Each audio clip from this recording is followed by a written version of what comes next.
메리 크리스마스 무슨 뜻인지는 알지요? 무슨 뜻이에요? 그래서 즐겁게 예수님을 예배합시다. 즐겁게 예수님을 예배합시다. 여러분들 즐겁게 예수님을 예배하는 이번 성탄절 될 수 있기를 예수님의 이름으로 축복합니다. 그래서 우리는 이 성탄절날 무조건 기뻐해야 돼요. 무조건 즐거워해야 돼요. 이유가 뭐예요? 그렇죠. 예수님 때문에. 예수님이 오심으로 말미암아 우리에게 구원이 이루어진 줄 믿습니다. 예수님이 우리 가운데 옴으로 말미암아 우리가 참 평화를 맛보게 되고요, 하나님께 영광이 되는 거예요. 그래서 우리는 예수님의 오심을 기뻐할 수 있어야 되는 줄 믿습니다. 그런데 이 성탄절을 맞이해서 그렇게 많이 기쁘십니까, 여러분들? 얼굴 표정을 보면은 요즘 워낙 세상이 복잡하고 또 여러 가지 매일매일의 어떤 소식 가운데 깜짝깜짝 놀라는 그런 어떤 일들이 있다 보니까 그렇게 많이 기뻐하지는 못하면서 그냥 작년에 또 예전에 또 이렇게 지내왔던 그 시간들 속에 성탄절을 맞이했구나 그렇게 생각하면서 그렇게 지나는 어떤 그런 부분이 있다라는 것이죠. 그런데 분명히 이 성탄은 우리가 기뻐하셔야 되는 거예요. 우리의 구원과 관계되기 때문에. 아멘. 특별히 예수님께서, 하나님이신 예수님이 저 하늘을 버리고 우리를 위하여서 낮아지셨다니까요. 처음 오셨다니까요. 그래서 우리는 이 성탄절을 기뻐해야 된다는 거예요. 그런데 아멘 소리가 작은 거 보니까 아직도 안 기쁜 거야. 이런 어떤 부분에 있어서 저는 생각하기를 성탄절이 좀 기뻐야 되겠는데 좀 왜 우리의 마음에 기쁨이 없을까? 성탄절뿐만 아니라 예수님은 하나님이시고 예수님을 믿음으로 우리에게 영생이 주어졌어요. 우리가 하나님의 자녀가 되었어요. 천국 갈 수 있게 되었어요. 그런데 왜 안 기뻐요? 하나님이 우리 아버지가 되셨어요. 그 하나님 아버지께서 우리의 허물에도 잘못에도 불구하고 우리를 버리지 않는데요. 떠나지도 않는데요. 오히려 함께 하시면서 합력하여 선을 이루어 가신대요. 그런데 왜 안 기뻐해요? 분명히 데살로니가전서 5장 16절에 우리를 향한 하나님의 뜻이 있는데 그게 바로 제일 첫 번째가 뭐예요? 항상 기뻐하라는 거예요. 그래서 예수 믿는 사람들은 기뻐해야 되는 거예요. 예수 믿는 사람들의 특징은 바로 뭐라고요? 기쁨이 있어야 된다는 거예요. 그런데 기쁨이 잘 없어요, 우리 신앙생활에. 그리고 또 이 성탄절을 맞이했는데 기쁨이 없다라는 거예요. 오늘 이 기쁨이 우리 가운데 충만할 수 있기를 예수님의 이름으로 축복합니다. 근데 이 기쁨은요, 저의 소원뿐만 아니라 2000년 전에 이 요한 1서를 기록했던 예수님의 제자 사도 요한의 소원이기도 했다라는 거예요. 자, 4절 말씀 우리 다 같이 한번 읽어봅시다. 시작. 우리가 이것을 쓰면 우리의 기쁨이 충만하게 하려 함이라. 할렐루야. 아멘. 이 요한 1서가 쓴 이유는 바로 뭐냐? 무엇이 충만하게 하려 함이라? 기쁨이 충만하게 하려 함이라. 아멘. 이 기쁨은요, 세상이 주는 기쁨이 아니에요. 하나님이 주시는 기쁨이라는 거예요. 오늘 말씀을 살펴보면서 하나님이 주신 기쁨이 충만해서 정말 이 성탄절날 정말 주님의 말씀대로 기뻐하며 영광 돌릴 수 있기를 소망합니다. 또 이 말씀을 통하여서 이 성탄절뿐만 아니라 우리의 모든 삶이 바로 하나님께서 우리에게 원하시는 뜻대로 항상 기뻐할 수 있기를 예수님의 이름으로 축복합니다.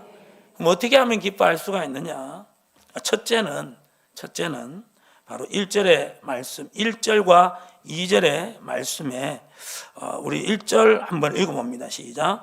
태초부터 있는 생명에 관한 우리가 들은 바요, 눈으로 본 바요, 자세히 보고 우리의 손으로 만진 바라. 아멘. 그리고 2절에 보시면은 2절도 읽어봅니다. 시작. 이 생명이 나타내신 바 된지라. 이 영원한 생명을 우리가 보았고 증언하여 너희에게 전하노니 이는 아버지와 함께 계시다가 우리에게 나타내신 바 된 이시니라. 아멘. 아멘. 혹시 성경 1절과 2절을 읽으면서 계속 좀 반복해서 자주 나오는 여러분들 단어가 뭐죠? 할렐루야. 뭐라고요? 우리가 어떻게 하면 기뻐할 수 있습니까? 생명을 접하면 기뻐할 수 있는 줄 믿습니다. 오늘 이 요한 1서는 누가 썼냐 하면은 그 예수님의 제자 중에 사랑의 사도 누구? 요한이라는 제자가 있었어요. 이 제자가 지금 요한 1서, 그러니까 예수 믿는 성도들에게 편지를 보냈는데 그들에게 이 편지를 통해서 무엇을 충만하게 하려 함이라? 기쁨이 충만하게 하려 하기 위해서 편지를 썼다라는 거예요. 그러면은 지금 이 요한 사도가 편지를 쓰고 이 편지를 받고 있는 예수 믿는 사람들은, 그 당시 예수 믿는 사람들은 기쁨이 있었다 없었다? 없었다라는 거예요. 왜 없었을까요? 자, 1절의 말씀에 보시면은 태초부터 있는 생명의 말씀에 관하여는 우리가 뭐 했다? 들었고 눈으로 봤고 자세히 보고 우리의 손으로 만졌다라는 거예요. 여기서 우리라는 것은 누구냐 하면은 사도 요한을 포함한 예수님의 제자들을 말하는 거예요. 라떼는 있잖아요. 라떼는. 지금 사도 요한이 몇 살 정도 됐냐면 약 90세 정도가 됐다는 것이죠. 지금으로부터 2000년 전이에요. 지금으로부터 2000년 전에 생각해 보세요. 나이가 90. 이건 엄청나게 장수예요, 여러분들. 우리나라 여러분들 조선시대 때 평균 수명이 대충 남자는 몇 살이었는 줄 아세요, 여러분들? 40대 후반에서 50대 초, 그게 끝이에요. 그래서 우리가 옛날에는 그 칠순잔치보다도 무슨 잔치를 먼저 했죠? 환갑 몇 살이에요? 엄청나게 60이 오래 살았다라는 거예요. 그런데 무려 2000년 전에 90이면 이거 엄청나게 오래 살았어요. 지금 이 사도 요한은 예수님과 함께 활동하던 제자였어요. 그래서 예수님을 봤어요, 못 봤어요? 봤어요. 예수님의 음성 들었어요. 예수님 심지어 뭐 하기도 했을까요? 만지기도 했고 예수님께서 사도 요한의 제자의 발을 씻겨주기도 했다라니까요. 그런데 지금 사도 요한의 나이가 90이야. 그러면 예수님이 활동했던 시대로부터 몇 년이 흘렀느냐? 최소 여러분들 60년이 흘렀다라는 거예요. 최소 60년이 흘렀어요. 그러면 지금 이 사도 요한이 이 서신을 쓸 때가 여러분들 몇 년도일까요? 대충. 예수님 활동하던 게 30, 그러니까 예수님이 기원전 0에 태어났으니까 33년. 거기에다가 60년 지났으니까 90년이에요. 1세기의 때, 1세기 때. 지금 사도 요한은 예수님을 직접 봤고 음성을 들었고 손으로 만졌어요. 그런데 지금 이 사도 요한이 요한 서신을 쓸 때 그 믿음의 사람들은 예수님을 봤을까요? 못 봤어요? 60년 후의 일이에요. 못 봤어요. 못 들었어요. 못 만졌어요. 그러다 보니까 신앙이 어떻게 되었느냐? 침체할 수밖에 없었다라는 거예요. 침체할 수밖에 없었어요. 그러다 보니까 신앙이 침체하다 보니까 그들에게 기쁨이 있었다 없었다? 없었다라는 거예요. 없었다.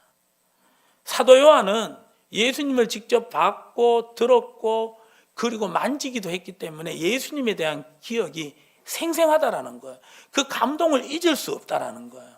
그런데 이 후대 믿음의 후손들은, 믿음의 후배들은 이 예수님에 대한 소식을 귀로만 들었다라는 거예요. 글로만 봤다라는 거예요. 그러다 보니까 신앙이 뚝뚝 떨어질 수밖에 없었다라는 것이죠. 그 가운데 이들의 신앙을 일깨워서 좀 신앙이 낮게 뭐 하면서 살아가기를 원하며? 기뻐하며 살아가기를 원하며 오늘 이 말을 썼다라는 것이죠. 그들에게 기쁨이 다시 회복될 수 있는 그 핵심은 바로 뭐냐? 1절부터 보면은 생명이 그들에게 들어가면 된다라는 거예요. 생명의 말씀에 관하여서. 그리고 2절에 보면은 이 생명, 영원한 생명, 그죠? 이 생명이 바로 믿음의 후배들과 접촉되기만 하면은 그들에게 다시 예수 믿는 사람다운 기쁨이 회복되는 역사가 일어난다. 그 역사가 오늘 우리에게도 일어날 수 있기를 예수님의 이름으로 축복합니다. 누가 예수님 봤습니까? 누가 예수님의 음성 들었습니까? 누가 예수님을 만난 사람이 도대체 저뿐만 아니라 오늘 참석한 이 세상에 지금 현존하는 사람들 중에 누가 있습니까? 여러분, 아무도 없다라는 거예요. 그렇기 때문에 우리가 이 예수 생명을 다시 접해야 된다라는 거예요. 근데 예수 생명이면 말 그대로 살아있는 예수님을 만나야 되는데, 예수님은 지금 승천하셔서 하늘 보좌 우편에서 우리를 위하여서 열심히 중보기도 하고 있다는 거예요. 이 땅에는 누가 보내셨느냐? 성령을 보내셨다라는 거예요. 그런데 성령은 우리가 만질 수가 없어요. 볼 수가 없어요. 느낄 수도 없어요. 왜? 어떻게 존재하시기 때문에. 영으로 존재하시기 때문에. 귀신이 영으로 존재하니까 귀신이 눈에 보여요, 안 보여요? 안 보이는 거예요. 손으로 만질 수가 없고 느낄 수가 없다라는 거예요. 예수님도 마찬가지로 영으로 존재하니까 볼 수도 없고 들을 수도 없고 만질 수도 없다라는 것이죠. 그래서 이 예수님의 생명을 우리가 접할 수 있는 방법은 바로 뭐냐? 말씀밖에 없다라는 거예요. 그래서 오늘 1장 1절에 보면은 태초부터 있는 무엇의 말씀? 생명의 말씀이라는 거예요. 말씀이 뭐라고요? 생명이라는 거예요. 말씀 안에 뭐가 있다고 여러분들? 생명이 있다라는 거예요. 그래서 말씀을 접하면 우리는 생명을 접하는데 누구의 생명을 접한다라는 거예요? 예수의 생명을 접하게 되는 줄 믿습니다. 요한일서 1장 1절은요, 누가 지었다고 했죠? 사도 요한이 지었어요. 그러면 예수님의 제자 사도 요한이 또 쓴 책이, 성경책이 66권 안에 있을까요, 없을까요? 있어요. 어디에 있어요?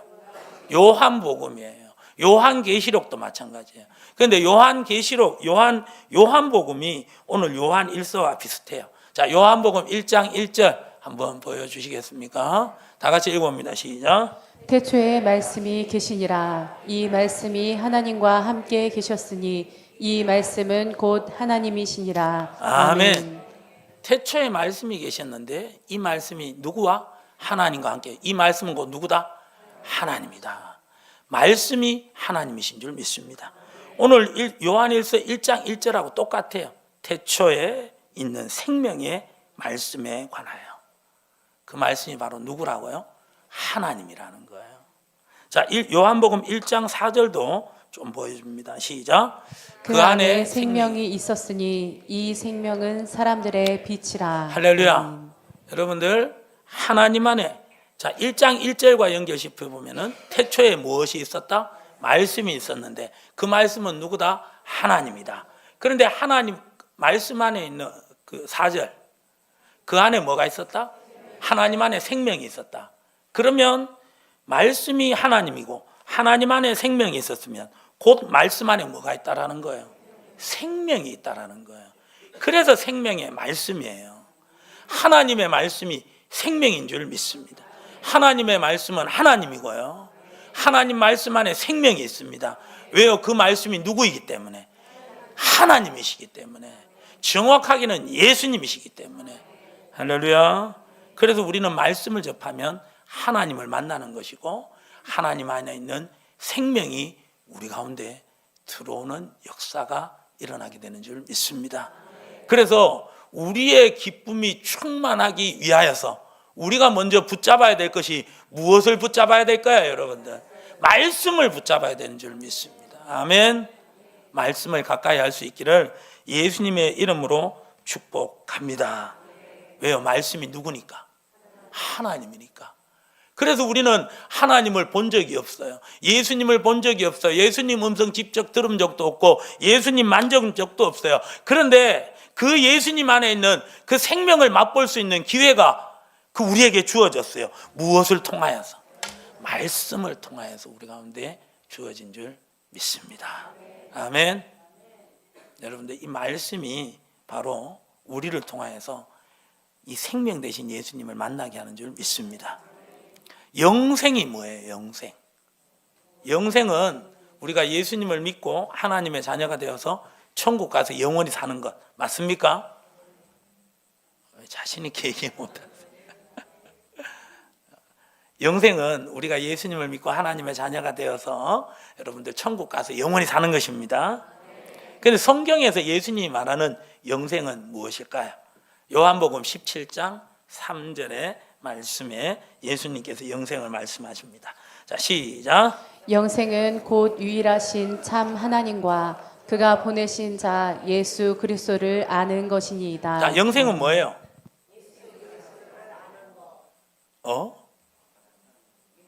하나님과 그가 보내신 예수 그리스도를 아는 것. 좀 더 구체적으로는 두 가지. 영생은 뭐라고요? 하나님과 예수님을 아는 것이에요. 하나님과 예수님을 아는 것이에요. 여기서 안다라고 할 때 이건 경험을 말하는 거예요. 경험. 저는요, 트럼프 대통령 잘 알아요. 미국에 살아요. 이번에 대통령 됐어요. 나이 82세예요. 맞아요. 그런데 여러분들, 제가 트럼프 대통령을 잘 안다고 말할 수 있어요? 아니요.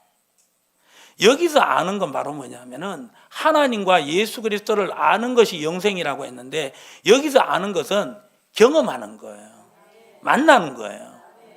사도 요한이 그랬잖아요. 우리가 보았고 들었고 손으로 만졌다. 그 사도 요한은 그렇게 예수님을 경험했다는 거예요. 그래서 사도 요한 안에는 뭐가 들어와 있다고? 생명이 들어와 있다는 거예요. 영생이 들어와 있다는 거예요. 우리도 예수님 안에 있는 그 영생을 맛보기 위해서는 하나님을 알아야 되고, 누구도 또 알아야 돼요. 예수님을 알아야 돼요. 하나님과 예수님을 머리로 아는 것이 아니라 어떻게 해야 되는 거예요? 마음으로, 가슴으로 경험해야 된다는 거예요. 아멘. 봐야 되잖아요. 들어야 되잖아요. 만져야 되잖아요. 무엇을 통하여서? 말씀을 통하여서 하나님과 예수님을 알아야 되는 거예요. 경험해야 되는 거예요. 경험하면 우리의 심령에 생명의 역사가 일어나게 되는 줄 믿습니다. 소망이 일어나면, 생명의 역사가 일어나면 소망의 역사, 기쁨이 함께 일어나는 것이고, 소망이 함께 일어나는 것이고, 여러분들 또 기쁨이 함께 일어나게 되는 역사가 일어나게 되는 줄 믿습니다. 누가복음 24장에 엠마오로 예수님의 두 제자가 지나가고 있었어요. 엠마오로 가는 이유가 바로 뭐냐면은 이제 고향 땅으로 가는 거예요. 아니, 예수님의 제자가 왜 고향 땅으로 갔을까요? 예수님이 십자가에 못 박혀 죽었기 때문이에요. 예수님이 십자가에 못 박혀 죽었는데 3일 만에 부활하는 거 이 제자들은 봤을까요? 못 봤을까요? 못 봤어요. 그리고 부활할 수 있다는 걸 생각했을까요? 못했을까요? 절대 생각 못해. 이해를 못해. 죽은 사람이 어떻게 다시 살아날 수 있어? 그러면서 예수님이 살아생전에 하셨던 말씀은 다 까먹어버리고 그냥 예수님이 십자가에 뭐 했다? 죽었다. 그 사실, 그 팩트 하나 때문에 마음이 무너지는 가운데 모든 것을 다 잃어버리고 3년 반 동안 예수님을 쫓아다녀가지고 예수님이 유대의 왕이 되면 그 옆에서 한자리 하려고 했는데 그 모든 소망이 다 물거품이 돼버렸다는 거예요. 그 가운데 이 제자들은, 두 제자는 어디로 향하고 있었어요? 엠마오로 향하고 있었어요. 고향 땅으로 향하고 있었다는 것이죠. 그 중간에 이 두 제자가 누구를 만났을까요? 예수님을 만났다라는 거야. 근데 예수님을 바로 알아봤어요? 못 알아봤어요? 못 알아봤어요, 여러분들. 못 알아봤어요. 그 가운데 계속해서 얘기하다가 결국은 예수님이 자기 자신을 나타내셨어요. 그리고 그들을 떠나서 다시 예루살렘으로 부활하신 예수님은 가셨어요. 그리고 제자들이 말하는 게 누가복음 24장 32절이에요. 다 같이 읽어봅니다. 시작. 그들이 서로 말하되 길에서 우리에게 말씀하시고 우리에게 성경을 풀어주실 때에 우리 속에서 마음이 뜨겁지 아니하더냐. 아멘. 아멘. 뜨겁다라는 것은 그냥 마음이 뜨겁다라는 것이 아니라 소망이 일어난다라는 거예요. 생명이 넘치는 거예요. 사망의 그 차디찬 여러분들, 겨울과 같은 그 모든 사망의 냉기들을 확 몰아낼 뿐만 아니라 사망의 냉기가 접근하지 못할 정도로 여러분들 마음이 뜨거워진다라는 거예요. 아멘. 소망이 불일 듯 일어나는 거예요. 그래서 그 제자들이 여러분들 어디로 갔을까요? 엠마오로 돌아가지 않고 어디로 갔을까요? 다시 예루살렘으로 돌아갔어요. 왜요? 부활하신 예수님께서, 부활하시기 전에 예수님께서 살아생전에 말씀하셨거든요. 이 성을 떠나지 말라. 할렐루야. 소망이 생겼다라는 거예요. 분명히 예수님이 죽었다라는 그 사망의 팩트가, 사실이 머릿속에 있는데 그 모든 그 사실들을, 그 세상을, 지식들을 이겨버리는 생명의 역사가 그 10년 가운데 일어난 줄 믿습니다. 누구를 만남으로? 예수님을 만남으로.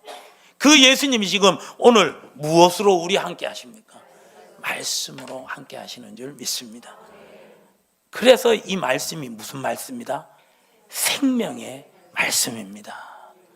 이 말씀을 통하여서 생명이 공급받으셔서 사망을 이기되 넉넉히 버리심으로 세상이 주는 일시적인 기쁨이 아니라, 정말 세상 사람들이 보면 늘 막 이렇게 웃으면서 살아가는 여러분들, 항상 기뻐할 수 있는 주의 뜻대로 살아가는 우리 모두가 될 수 있기를 예수님의 이름으로 축복합니다.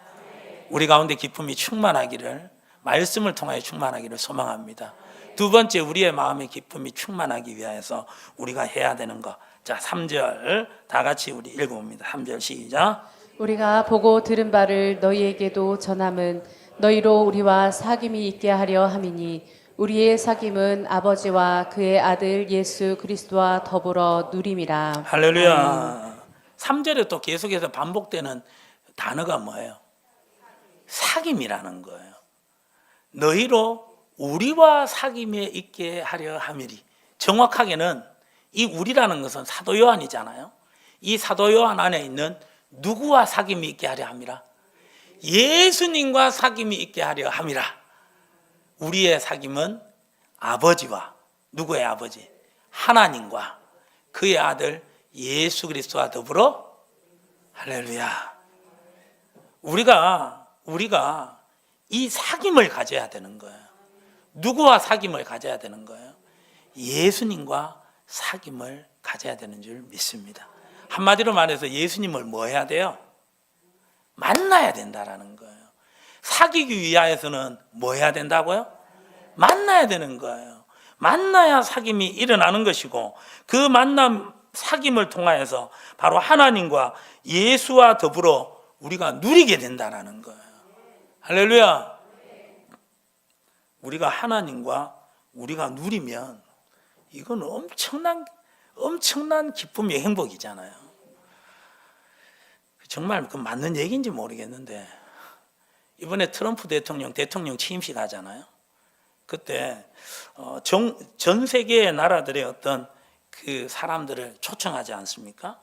그 가운데 트럼프 대통령이 우리가 가겠다고 한 것이 아니라, 트럼프 대통령이 우리나라에 있는 사람들 중에 몇 명을 초청했는데, 이영훈 목사님, 그죠?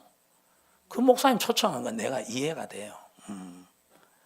그런데 정광훈 목사도 초청을 받았다는 거예요. 유튜브에 보세요. 나옵니다. 아, 정말 트럼프 독특한 사람이다. 독특하니까 독특한 사람을 만나는구나. 그런 생각이 드는데, 얼마나 유튜브에 나와서 자랑을 많이 하는지, 내가 왜 트럼프의 그 초청을 받았는 줄 아느냐 이러면서 막 쭉 얘기하는데,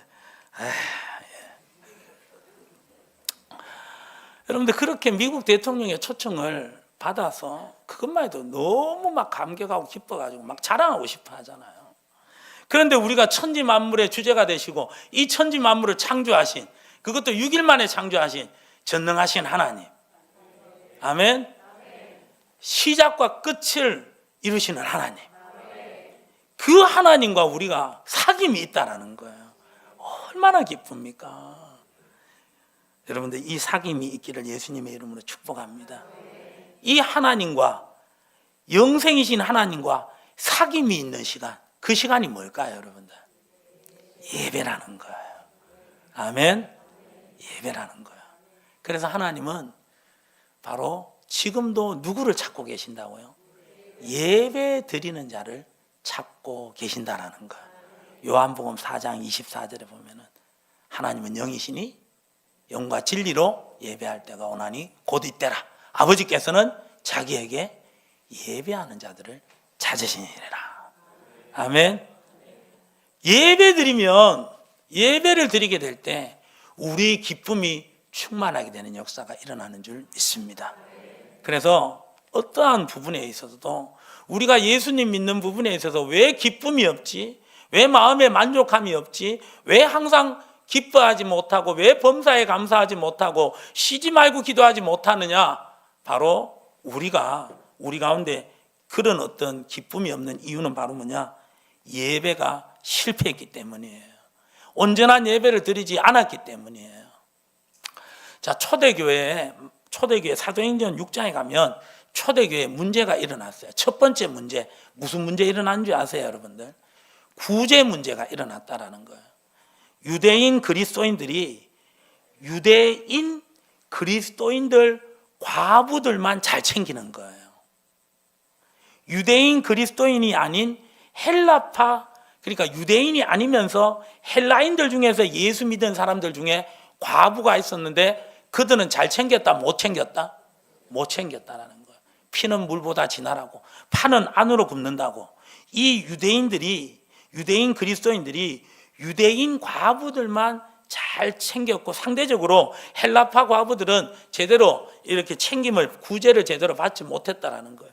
그 부분에 있어도 문제가 생겼어요. 그러는 가운데 초대교회 문제가 모여가지고, 초대교회 지도자들이 모여가지고 회의를 했어요. 이게 뭐가 문제일까? 그러는 가운데 그 해답이 2절이에요. 자, 사도행전 6장 2절의 말씀입니다. 시작. 12사도가 모든 제자를 불러 이르되 우리가 하나님의 말씀을 제쳐놓고 접대를 일삼는 것이 마땅하지 아니하니. 지금 무슨 문제가 일어났어요? 구제 문제 일어났잖아요. 제대로 공평하게 나누어 주지 못하는 문제가 일어났잖아요. 그래서 교회가 시끄럽잖아요. 교회가 지금 하나님이 기뻐하시지 않는 모습으로 다투는 모습 아닙니까? 그 가운데 이 구제 문제를 어떻게 해결해야 될까? 그 원인이 뭘까? 유대인 그리스도인들 중에서 그 구제를 제대로 못해서 이런 문제가 생긴 거 아니야? 그때 구제를 맡았던 유대인 그리스도인들 지금 빨리 잡아와봐. 뭐 이런 식으로 이렇게 얘기가 진행돼야 되잖아요. 그런데 문제의 요인을 무엇으로 파악하고 있다는 거예요, 여러분들? 말씀을 제쳐두고 무엇에 열심 냈다? 접대에 열심 냈다라는 거예요. 하나님 말씀은 제껴두고 예배는 소홀히 하면서 무엇에 열심을 냈다? 일에 열심을 냈다라는 거예요. 사역에 열심을 냈다라는 거예요. 예배 드리는 것보다 주차 봉사가 먼저고, 예배 드리는 것보다 안내가 먼저고, 예배 드리는 것보다 어떤 봉사가 먼저다. 그런 어떤 마음 중심이 있게 될 때 문제가 일어났다라는 거예요. 그래서 이 문제를 해결하기 위해서 사도들이 내놓은 방법이 바로 뭐냐? 6장 4절의 말씀입니다. 다 같이 시작. 우리는 오로지 기도하는 일과 말씀 사역에 힘쓰리라 하니. 우리 사도들은 하나님의 기도하는 것과 말씀하는 것에 전무해. 이것만 우리 하자. 그러면 다른 사람들 세워야 되잖아요. 집사들을 세우잖아요. 그래서 7 집사를 세우잖아요. 그 7 집사를 세우는 기준이 바로 뭐냐? 5절 시작. 온 무리가 이 말을 기뻐하여 믿음과 성령이 충만한 사람 스데반과 또 빌립과 프로고르 니가노로 디몬, 뒤에는 빼고 너무 힘드니까. 온 무리가 이 말을 기뻐하여 무엇이 충만한 사람? 구제 전문가를 세우는 게 아니에요. 계산 빠른 사람을 세우는 게 아니라, 눈치 빠른 사람을 세우는 것이 아니라, 좀 잘 살펴가지고 좀 상대적으로 불이익을 받는다, 나름대로 좀 입이 삐쭉 튀나가지고 뭔가 불평불만을 할 사람, 그런 사람 딱 알아가지고 그 사람 입에 갑자기 막 그 빵을 확 집어넣는다든지, 그래서 말을 막아버린다든지, 이런 눈치 빠른 사람, 계산 빠른 사람, 그런 사람을 세우는 것이 아니라 어떤 사람을 세웠다고요? 믿음과 성령이 충만한 사람을 세웠다라는 거예요. 한마디로 말해서 예배의 사람을 세웠다라는 거예요. 여러분들, 예배 드리면 모든 문제는 해결됩니다. 예배 안에 하나님과의 만남 가운데 그 문제 해결에 해답이 있는 줄 믿습니다. 이 세상의 모든 문제는 다 이 세상 안에서 일어나잖아요. 근데 이 세상은 누가 창조하셨어요? 하나님이 창조하셨어요. 차가 고장나면 차 만든 공장에 가면 된다고요. 세상이 고장났다면 여러분들 이 세상을 만드신 누구한테 가야 되는 거예요? 하나님께 가야 되는 거예요. 예배로 나아가야 되는 거예요. 문제가 있다고, 시험이 두렵다고, 어렵고 힘들다고 예배를 빠지게 되면 더 문제 속으로 빠져드는 거예요. 미궁으로 빠져들어갈 뿐이라는 거예요. 왜요? 우리 팔자가 그래요. 죄송합니다. 팔자라고 써서. 우리는 절대 망할래야 망할 수 없는 사람이에요. 왜? 우리는 무엇을 가졌기 때문에? 영생을 가졌기 때문에. 하나님이 세상을 이처럼 사랑하사 독생자를 주셨으니 이는 그를 믿는 자마다 멸망하지 않고 영생을 얻게 하려면. 우리는 무엇을 얻었어요? 망할래야 망할 수 있어요? 없어요? 지옥 갈래야 지옥 갈 수 있어요? 없어요? 없어요, 여러분들. 하나님 안에 있다라는 거예요. 그러는 가운데 하나님 안에 있는데도 불구하고 자꾸 여러분들 나가려고 생각하지 마세요. 주 안에 가십시오. 예배로 나아오십시오. 예배의 모든 문제에 해답이 있는 줄 믿습니다. 힘들어도 당장 어떻게 보면 아무 느낌이 없더라도, 감동이 없더라도 꾸준한 예배에 여러분들 나올 수 있기를 예수님의 이름으로 축복합니다. 왜요? 예배는 누구를 만나는 시간이니까, 하나님을 만나는 시간이니까. 예배 왜 답이 없어요? 예배 왜 해답이 없어요? 하나님이 임재하시는데 왜 답이 없고 왜 해답이 없는 거예요? 예배 가운데 임재하시는 하나님을 만날 수 없는 우리가 문제라는 거예요. 시험에 빠져서 마음 문을 딱 닫아버린 우리가 문제라는 거예요. 죄악으로 인하여서 우리가 영적인 것엔 완전히 무지함으로 말미암아 영적으로 하나님께서 말씀하시는데 그 말씀을 알아듣지 못하는 영적으로 무지한 우리가 문제라는 거예요. 그래서 예배에 나오게 될 때 해답이 있는 줄 믿습니다. 문제 해결의 역사가 일어나는 줄 믿습니다.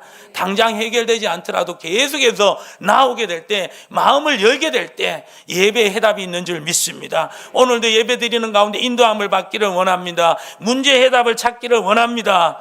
그 고백으로 힘을 다해서 여러분들 나오게 될 때 비로소 여러분들 우리의 영적인 무지가 지식으로 바뀌어지는 것이고, 그 가운데 하나님을 알아가는 것이고, 그 가운데 하나님의 말씀이 들리는 것이고, 듣는 자는 살아나는 역사가 일어나게 되는 줄 믿습니다. 그래서 구제로 인하여서 여러분들 문제가 일어났잖아요. 그 문제를 가지고 문제만 보는 것이 아니라 그 문제를 가지고 하나님께로 나아갔다라는 거예요. 말씀과 기도에 전무했다라는 거예요. 예배에 열심을 냈다라는 거예요. 그 해답이, 그 결과가 사도행전 6장 7절이에요. 시작. 하나님의 말씀이 점점 왕성하여 예루살렘에 있는 제자의 수가 더 심히 많아지고 허다한 제사장의 무리도 이 도에 복종하니라. 할렐루야. 하나님의 말씀이 어떻게 됐다고요? 왕성해서 예루살렘에 있는 누구의 수가? 성도의 수가 많아진 게 아니라 무슨 수가 많아졌다? 제자가 많아졌다라는 거예요. 성도라는 성도의 수준이 아니에요. 제자. 정말 주를 위하여서 예수님의 제자처럼 순교할 각오를 한 사람, 그 제자들이 많아졌다라는 거예요. 할렐루야. 또 누구도 믿게 되었어요? 제사장의 무리들. 제사장이 누구예요? 예수님이 십자가에 못 박혀 죽을 때 그 예수님을 향하여서 죽어라 죽어라 죽어야 된다 하면서 사람들을 선동했던 그 절대 예수님을 믿을 것 같지 않던 그 제사장의 무리들도 예수님을 믿게 되는 역사가 일어나게 된 줄 믿습니다. 아멘. 그래서 문제는 문제로 풀어야 되는 것이 아니라 그 문제의 해답으로 예수님을 만나는 예배를 선택하는 지혜로움이 있기를 예수님의 이름으로 축복합니다. 예배가 해답입니다. 예배가 기쁨입니다. 아멘. 그래서 예배의 성공자가 인생의 성공자입니다. 옆에 분 인사합시다. 예배의 성공자가 인생의 성공자입니다. 아멘. 오늘 여기 예배 드리러 오시는 분들 매주일마다 예배 드리는 것에 안도하지 마시고 그게 형식이 되면 안 된다는 거예요. 마음을 여시고 오늘 하나님께서 이 예배 가운데 나에게 어떤 은혜를 베풀어 주실까? 그리고 나는 오늘 이 선포된 말씀에 일주일간 나는 그 말씀을 붙들고 살아가리라. 마음을 여시고 예배 열심히 낼 수 있기를 예수님의 이름으로 축복합니다. 지금 나름대로 마음에 무거움이 있어가지고 죄송합니다. 시험에 들어서 지금 영상으로 예배 드리는 그런 분들이 계시다면은 영상으로 예배 드리는 거 인정합니다. 그러나 현장에 나와서 예배를 드리게 될 때 하나님께서 더욱더 크게 역사하실 줄 믿습니다. 더욱더 예배의 사람이 되셔서 정말 이 사도 요한이 우리에게 주시려고 하는, 아니 하나님이 우리에게 주시려고 하시는, 우리에게 기쁨이 충만하게 되는 역사가 일어날 수 있기를 예수님의 이름으로 축복합니다. 이번 성탄절을 통하여서 왜 성탄절을 맞이했는데 예수님께서 정말 나를 구원하기 위하여서 인간의 몸을 입으시고 이 땅 가운데 내려오셨는데 왜 나에게 기쁨이 없는가? 이 성탄이 어떻게 보면 왜 나에게 기쁨이 없는가? 라고 돌아보게 될 때 우리에게 정말 말씀이 있는지 돌아볼 수 있기를 소망합니다. 예배가 있는지 돌아볼 수 있기를 소망합니다. 그 두 가지 점검하셔야 돼요. 교회를 나오는 가운데 너무 교회 일이 바빠서 계속 예배 드리는 걸 놓치고 말씀을 가까이 하는 걸 놓치면 어떻게 됩니까, 여러분들? 예배가 형식이 되는 거예요. 매너리즘에 빠지는 거예요. 그냥 생명력 없는 모습이 되어버리는 거예요. 마음 문을 여시고 예배에 열심히 낼 수 있기를 예수님의 이름으로 축복합니다.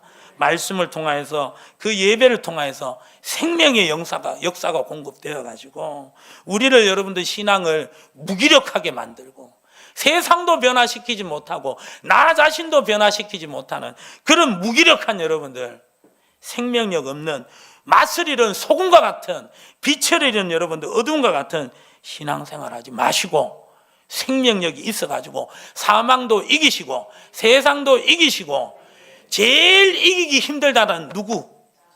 나 자신도 이겨버리시고 진정 승리자가 되시고 천국에 들어갈 자격이 되는 이기는 자가 다 되시기를 예수님의 이름으로 축복합니다.